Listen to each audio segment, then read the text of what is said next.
Hello friends, आजच्या नवीन व्हिडिओमध्ये तुमचे मनापासून स्वागत करते। तर आज आपण बघा इथं हा 34 साईजचा 3 पीस प्रिन्सेस कट ब्लाउज आहे। तर त्याची संपूर्ण कटिंग पाहणार आहोत।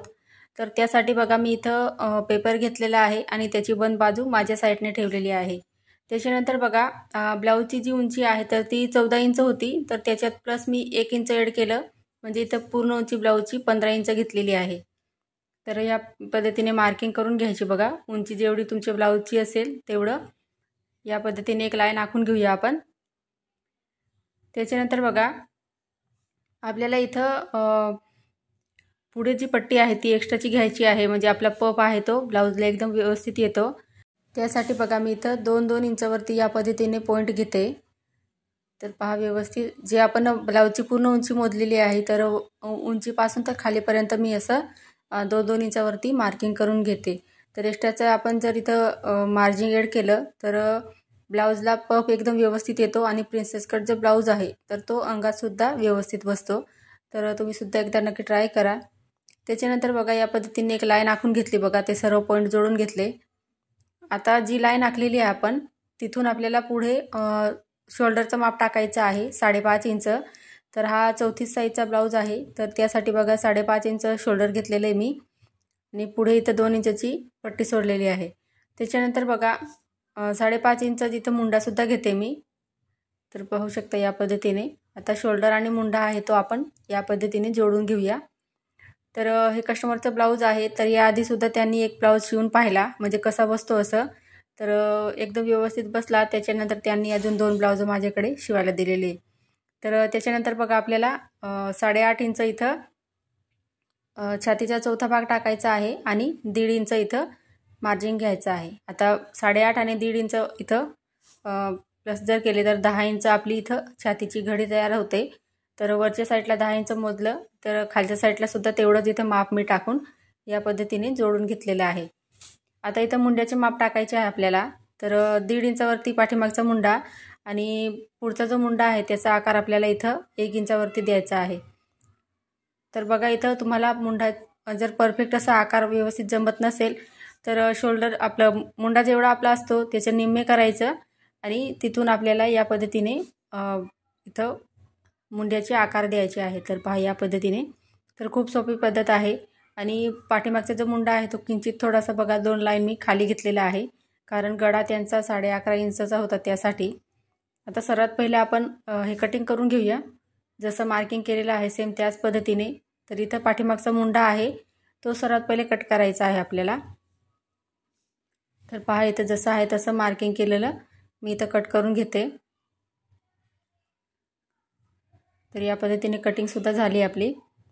आता इथं बघा पाठीमागचा जो पार्ट आहे तो आपल्याला इथं सेपरेट काढायचा आहे, पण त्याआधी आपण इथं पुढचे जे पार्ट आहे त्याची मार्किंग करून घेऊया। तर पुढचा जो गळा आहे तर तुम्ही इथं आवडीनुसार घेऊ शकता। तर मी ते 6.5 इंच पुढचा गळा घेतलेला आहे आणि गळा रुंदी जी आहे ती 2.5 इंच घेतलेली आहे। तर या पद्धतीने बघा पुढचा गळा काढण्यासाठी आपण या पद्धतीने बॉक्स तयार करून घेऊया। तर पहा इथं या पद्धतीने बॉक्स तयार केला मी आणि सिंपल असा मी इथं गोलगळा आहे त्याचा शेप देऊन देते। तर तुम्ही तुमच्या आवडीनुसार इथं गळ्याला आकार देऊ शकता। आता जेवढे आपण इथं मार्किंग केलेलं आहे ते लिहून घेऊया, म्हणजे आपल्याला लक्षात राहील आपण कोणती मापं कुठे टाकलेली आहे ते।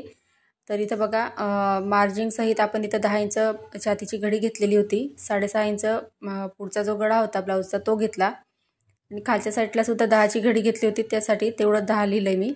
आता बघा गळ्याच्या तिथून तर खालीपर्यंत तिरकस अशी लाईन आखून घ्यायची, जसं मी इथं व्हिडिओमध्ये दाखवते आहे सेम त्याच पद्धतीने। आता तिरकस लाईन आखली तिथून 2.5 इंच आपल्याला क्रॉसपट्टी काढायची आहे, त्यासाठी 2.5 इंच घ्यायचं गळ्याकडून आणि आपल्याला फिटिंगच्या साईडने 2 इंच घ्यायचं आहे। तर हे 2 मार्किंग करून घ्यायचे। त्याच्यानंतर बघा आपल्याला उभा जो टक्स आहे आपला तर तो मोजायचा आहे। तर इथे 10 इंच मी उभा टक्स घेतलेला आहे। त्याच्यानंतर आडवा टक्स आहे आपल्याला 4.25 इंचावरती घ्यायचा आहे, त्याच्याने काय होतं पफ एकदम व्यवस्थित येतो। तर पहा इथं मी या पद्धतीने खाली सुद्धा लाईन आखून घेते। आता इथे तुम्हाला कुठून कोणतं माप आपण घेतलं ते लक्षात राहावं यासाठी बघा तुम्हाला परफेक्ट अशी डायग्राम काढून देते मी, म्हणजे तुम्हाला लक्षात राहील। तुम्ही वहीमध्ये सुद्धा ही डायग्राम काढू शकता।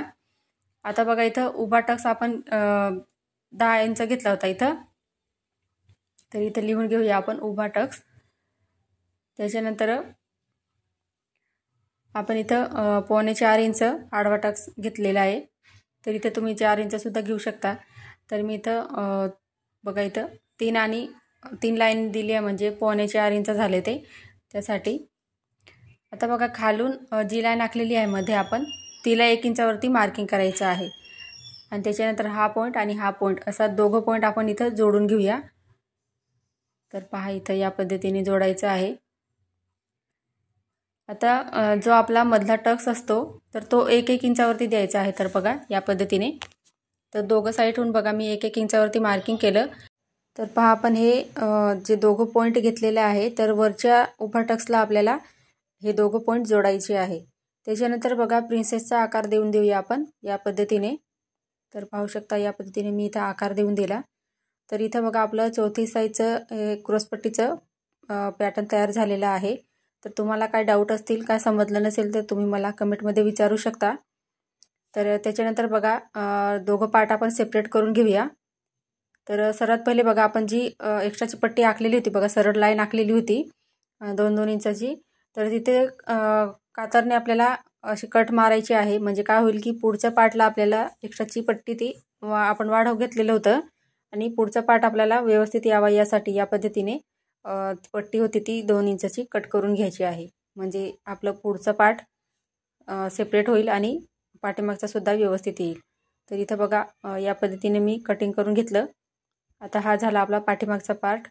त्याच्यानंतर पुढच्या पार्टची कटिंग करून घेऊया. तर सर्वात पहिले बघा जो मुंड्याचा आकार आहे तो सर्वात पहिले कट करायचा.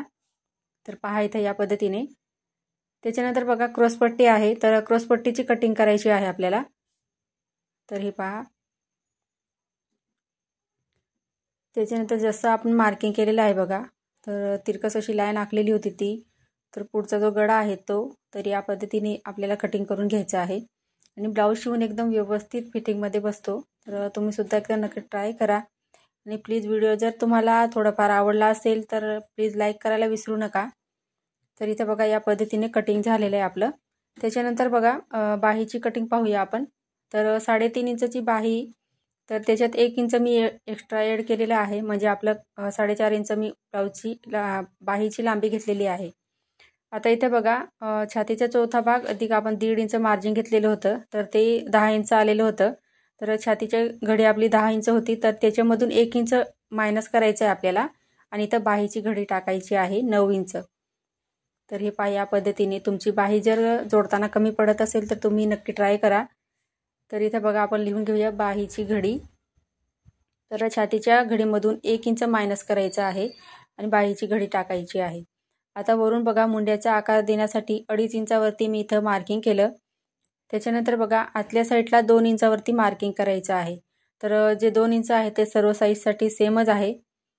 त्याच्यानंतर तिरकस लाईन आखायची आणि 3 पॉईंट घ्यायचे आहेत 1.5 इंचावरती. तर पहा या पद्धतीने. आता पुढचा जो पॉईंट होता त्याला खालच्या साईडला मी अर्धा इंचावरती मार्किंग केलं आणि वरचे जे 2 होते त्यांना वरच्या साईडने दिलेले. जसं तुम्हाला व्हिडिओमध्ये दाखवत तसं सेम त्याच पद्धतीने आपल्याला व्यवस्थित आकार देऊन द्यायचा आहे. तर बाही जोडताना कमी पडत नाही आणि व्यवस्थित येते. त्याच्यानंतर खालच्या साईडला दंडघेरचं माप टाकायचं आहे आणि 1.5 इंच मार्जिन घ्यायची आहे.